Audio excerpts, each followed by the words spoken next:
ጤና ይስጥልኝ የአዲስ ጆርናል ዩቲዩብ ቻናል ተከታዮቻችን፣ ለዛሬ አንድ ጽሑፍ ይዘንላችሁ መጥተናል። ላይክ፣ ሰብስክራይብ፣ ሼር በማድረግ ሐሳባችሁን ደግሞ ኮሜንት ላይ በማስፈር አብራችሁን ሁኑ።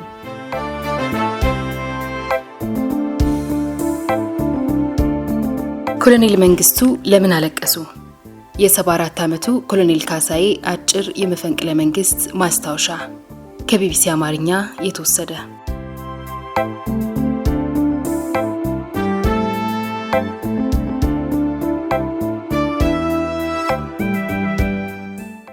ኤርትራ የሚገኘው የ102ኛው አየር ወለድ ኢታማዦር ሹም ነበርኩ። ያኔ ግንቦት 8 ቀን ነው። ማክሰኞ ለታ ድንገት ጀነራል ደምሴ ቡልቶ ቢሮ በአስቸኳይ ትፈልጋለህ ተባልኩ። መኪናዬን አስነስቼ እሳቸው ቢሮ ሄድኩኝ። እኔ ስደርስ ብርጋዴር ጀነራል ካሳዬ ጨመዳ ውስጥ ነበሩ። እሳቸው ሲወጡ እኔ ገባሁ። አቤት ጌታዬ አልኳቸው። አዲስ አበባ ትንሽ ግርግር አለ፣ 2 ብርጌድ ጦር ይዘህ ሄደህ በአስቸኳይ አረጋጋ አሉኝ። ጀነራል ቁምላቸው ተጨማሪ ትዕዛዝ ይሰጣል ተባልኩ።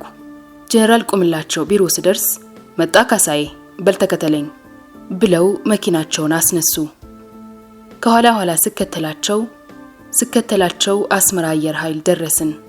ፊት ለፊታችን ራሺያዎች ለመንግስቱ በሽልማት የሰጧቸው አውሮፕላን ቆማለች።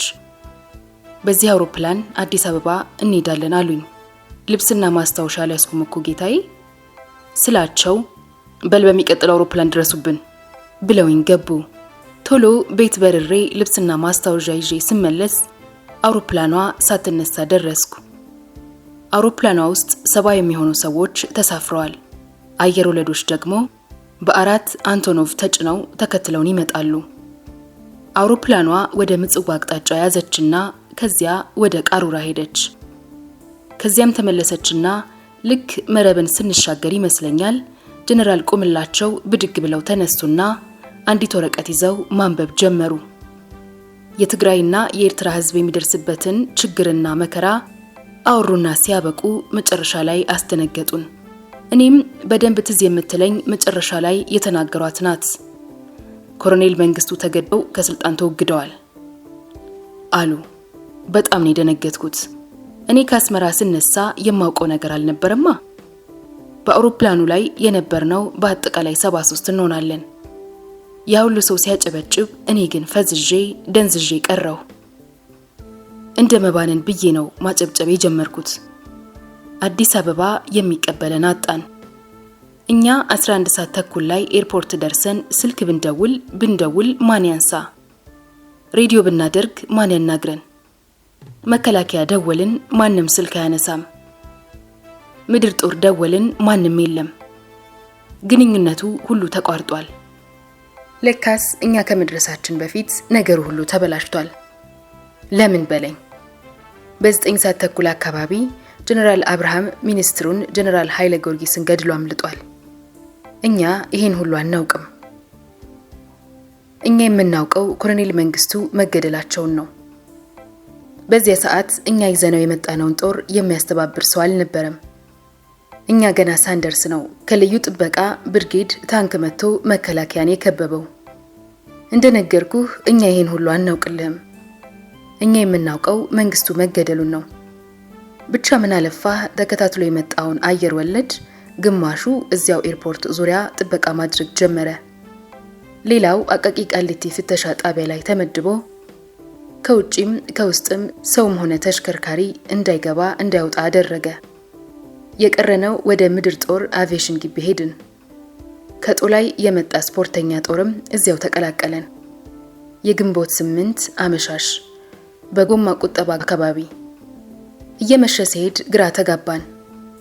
ጀነራል ቁምላቸው ጠሩኝና በቃ ወደ መከላከያ እንሂድ አሉኝ።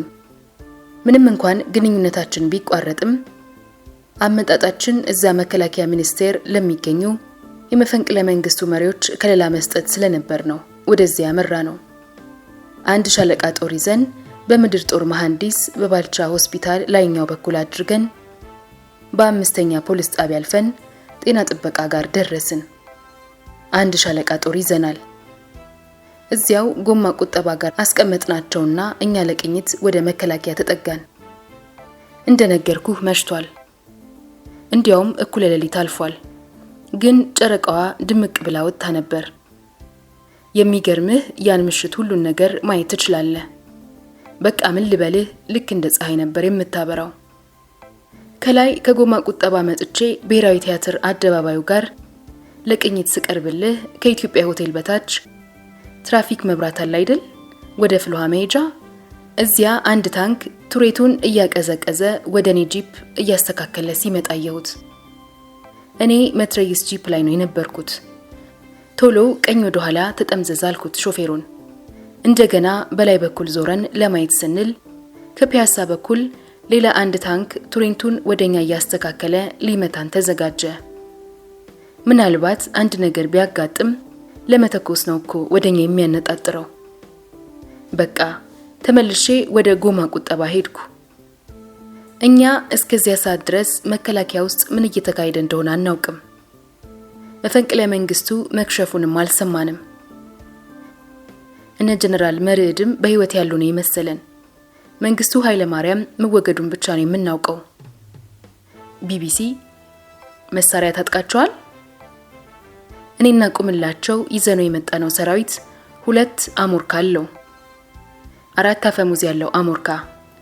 እሱንም ቢሆን ያንኑ ምሽት ከልዩ ጥበቃ ብርጌድ የማረክነው ነው።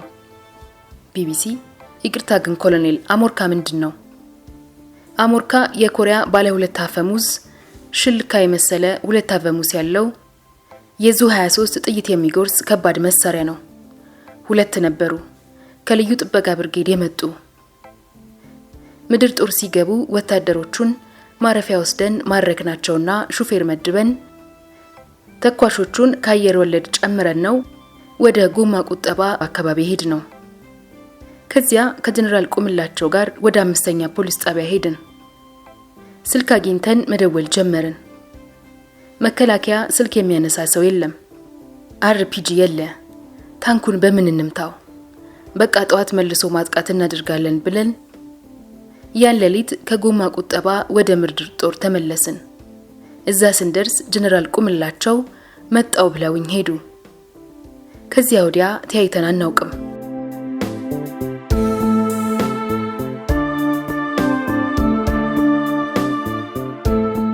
ጓድ መንግስቱ ኃይለ ማርያም እንባቸው መጣ። የታሰርነው ቤተ መንግስት ነበር። እዚያ ትልቅ አዳራሽ አለ። የንግስት ዘውዲቱ ጠጅ መጥመቂያ የነበረ ነው። የአስመራ ሞካሪዎችም በአሰቃቂ ሁኔታ የፊጥኝ ታስረው እየጮሁ ሲቀላቀሉን ትዝ ይለኛል። 112 እንሆን ነበር። ታስረን እያለ ጓድ መንግስቱ 2 ጊዜ ጎብኝተውናል። የመጀመሪያ ቀን የመጡት አብዮት አደባባይ ለህዝብ ንግግር ያደረጉ ቀን ነው። ግንቦት 10 ይሁን 11 ብቻ ረሳሁት። ከአብዮት አደባባይ በቀጥታኛ ጋር መጡ። እኛ ደግሞ ያኔ ፖሊሶች ተመድበውልን ቃል እንሰጥ ነበር። ያን ቀን መተው ዝም ብለው አይተውን ሄዱ። ከዚያ ደግሞ ሰኔ 11 1981 ቀን ተመልሰው መጡ። ያኔ ወደ 112 መኮንኖች እንሆናለን በንግስት ዘውዲቱ ጠጅ መጥመቂያ አዳራሽ ውስጥ የታሰር ነው። አዳራሹ አንድ በር ብቻ አለችው። ምንም ብርሃን የለውም። የምታየው አንዳች ነገር የለም። እርግጥ ጧትና ማታ ለ1 ሰዓት ፀሐይን ሞቃለን። ሰኔ 11 ቀን ለሁለተኛ ጊዜ ሲመጡ ታዲያ ፀሐይ የሞቅን ነበር። ተሰብሰቡ ተባልን። ግማሹ ጋቢ ለብሷል፣ ግማሹ ጭንቅላቱ ላይ ጠምጥሟል። ከዚያች ዕለት ትዝ የሚለኝ ልንገርህ። መንግስቱ ዞር ዞር ብለው አዩን። ከዛ ወደ ጀነራል አብዱላሂ ዞረው አብዱላሂ አሉ። የመከላከያ ሚኒስትር አስተዳዳሪ የነበሩት ጀነራል አብዱላሂ አቤት ጌታዬ አሉ። አንተ የአዲስ አበባ ዙሪያ ጦር ጥበቃ 6 ወር ደሞዝ እንዳልተከፈለው ታውቅ የለም እንዴ አሏቸው። አውቃለሁ ጌታዬ ብለው መለሱ። ይሄ በእኔ ላይ ሴራ ለመጠንሰስ ያደረከው አይደለም ወይ? ከዚያ ደግሞ ዞር ሲሉ ሰለሞን በጋሻውን አዩ። ጀነራል ሰለሞን የአየር ኃይል ኢታማዦር ሹም ነበሩ። ሰለሞን እናንተ በሄሊኮፕተር ሽርሽር ስትሄዱ እኔ ፈንጂ ውስጥ በእግሬ ዞር ነበር፣ ይሄን ታውቃለህ አሉ። በዚያን ጊዜ ጀነራል ሰለሞን ጥያቄ ለመጠየቅ መልስ ለመስጠት እጃቸውን አወጡ። ልክ ከመናገራቸው በፊት ግን ጓድ መንግስቱ ኃይለ ማርያም እንባቸው ግጥም ሲል ታየኝ። ፊት ለፊታቸው ነበርኩ። እንባቸው የመጣው እልህ ይዟቸው ይመስለኛል። እንባ ሊቀድማቸው እንደሆነ ሲያውቁ 360 ዲግሪ ዞሩና ወጥተው ሄዱ። በእኛ ፊት ሲያለቅሱ መታየት አልፈለጉ ይሆናል። ከዚያ በኋላ ጓድ መንግስቱን አይተናቸው አናውቅም። ሞት የሚጠባበቁ ታሳሪዎች ምን ይሉ ነበር? አብረውኝ የታሰሩት ሁሉም የመፈንቅለ መንግስት ሞካሪዎች ናቸው፣ ከጀነራል እስከ ሚሊሻ። እኔ እንዲያውም ከኮሎኔል በታች ላሉት ካቦ ነበርኩ። ደርግ ተገለበጠ ሲባል እልል ብለህ መሬት ስመሃል ተብሎ የሚታሰር ሚሊሻም አብሮን ነበር። እነ ጀነራል ኃይሉ ገብረ ሚካኤል የምድር ጦር አዛዥ፣ ምክትሉ ሜጀር ጀነራል አለማየሁ ደስታ፣ የፖሊስ አዛዡ ሜጀር ጀነራል ወርቁ ዘውዴ፣ ሌሎችም ከአስመራው አሰቃቂ ግድያ የተረፉት በሙሉ አብረውን አሉ። ጀነራል ፋንታ በላይ ግን 3ኛው ቀን መጡና ወዲያው ደግሞ ማዕከላዊ ሄዱ ተባለ። እዚያ አዳራሽ ውስጥ ቁጭት ነበር። ሰለሞን በጋሻውና ጀነራል ተስፋዬ ለምሳሌ ይቆጩ ነበር። ብርጋዴር ጀነራል ተስፉ ደስታ የአየር ኃይል የዘመቻ መኮንን ነበር። ብርጋዴር ጀነራል ሰለሞን በጋሻው ደግሞ የአየር ኃይል ምክትል አዛዥ ነበር። ከኔ አጠገብ ነበር የሚተኙት፣ እሰማቸዋለሁ። ማታም ጠዋትም ይሄ ሰውዬ አይለቀንም፣ ምን አለ በለኝ ይገለናል ይሉኝ ነበር። ያው የፈሩት አልቀረም። ሁለቱም የሚቆጩበት አንድ ነጥብ ምን ነበር መሰለ? ያኔ ኮሎኔል መንግስቱ ወደ ምስራቅ ጀርመን ለጉብኝት በሚሄዱበት ጊዜ አውሮፕላኑ ሲነሳ ቀይ ባህር ላይ እንዲመታ ተብሎ ነበር የተዘጋጀው እና እነሱ ያለ መደረጉ ይቆጫቸው ይመስለኛል። ቢቢሲ ኮሎኔል አሁን በ74 ዓመቱ ሲያስቡት መፈንቅለ መንግስቱ ተሳክቶ በሆነ ብለው ይቆጫሉ? እኔ ምንም እንደዛ ብዬ አላስብም። ምክንያቱም እኔ ያለውን ሁኔታ ሳየው መንግስቱም አጠፋ ብዬ በሱ የምፈርደው ነገር የለም። ምንም አላደረገም። ለኢትዮጵያ ጥሩ ነገር ነው የሰራው። እስር ቤት ሳለንም እነሱ ፊት እከራከር ነበር። የደርግ ደጋፊም ነበርኩ። መንግስቱ ምን አደረገ? መቼም አገሪቱ ውጊያ ላይ ብትሆንም ጦርነት ቢበዛም እሱም የኢትዮጵያ አንድነት ነው ይዞ የተነሳው። ሀገር እንዳይቆረስ ነው የታገለው። እኛ መኮንኖቹ ያጠፋነው ጥፋት ነው ለዚህ ሄዳረገን። አብዛኛውን ውጊያ ቦታ ላይ ለመሸነፍም የበቃ ነው ከአመራር ስህተት ነው። መረጃ ሾልኮ እየወጣ ነው። ችግሩ ከኛ ነበር እንጂ ከመንግስቱ አልነበረም። ከሞት መንጋጋ ስለመትረፍ እስር ቤት ሆነን እነ ጀነራል ደምሴ ቡልቶ አስመራ ላይ የደረሰባቸውን ስንሰማ አዘንን። እኛ ጋር ታስረው የመጡ መኮንኖች ናቸው የነገሩን። ያው በዚያ መንገድ በሞታቸው አግባብ አልነበረም። በህግ ነበር መቀጣት የነበረባቸው። ሁላችንም በቡድን ተከፋፍለን ቤተ መንግስት ውስጥ የተቋቋመ ወታደራዊ ፍርድ ቤት ነበር የምንቀርበው። እነሱ ሰኔ 12 1982 ለውሳኔ ተቀጠሩ። ሰኔ 11 ብርጋዴር ጀነራል ተስፉ ደስታ የአየር ኃይል ዘመቻ ኃላፊ ይናገር የነበረው ትዝ ይለኛል። ዛሬ መጨረሻችን ነው ካሳዬ፣ ምን አለ በለኝ እኛ እንመለስም ይል ነበር። ተሰነባብተን ነው የተለያየ ነው። እነሱም አንመለስም ይገደናል ብለው ነው ተሰናብተው ነው የወጡት። ግንቦት 11 ቀን ነው አብረን ያደር ነው። እነሱ ወደ ችሎት ሄዱ። ምናልባት ይመጣሉ ብለን ስንጠብቅ ቀሩ። ሞቱን ቁጭ ብሎ መጠበቅ ምን ይመስላል? እነሱ በተገደሉ በአመቱ ግንቦት 23 ለውሳኔ ተቀጠርን። ከኛ በፊት ግንቦት 15 1983 ጠቅላይ ፍርድ ቤት ለውሳኔ የሚቀርቡ ጓደኞቻችን ነበሩ። ያው እነሱ ሳይመለሱ ሲቀሩ እኛም ተመሳሳይ ነገር እንደሚመጣ ነው የምንጠባበቀው። በእውነቱ እንወጣለን እንድናለን ብለን የምንለው ነገር አልነበረም። ያው የሞት ፍርድ ይፈረድብናል ብለን ነበር የምንጠብቅ የነበረው። በመሃሉ ግንቦት 13 መንግስቱ ካገር ወጡ ተባለና በታምር ተረፍን።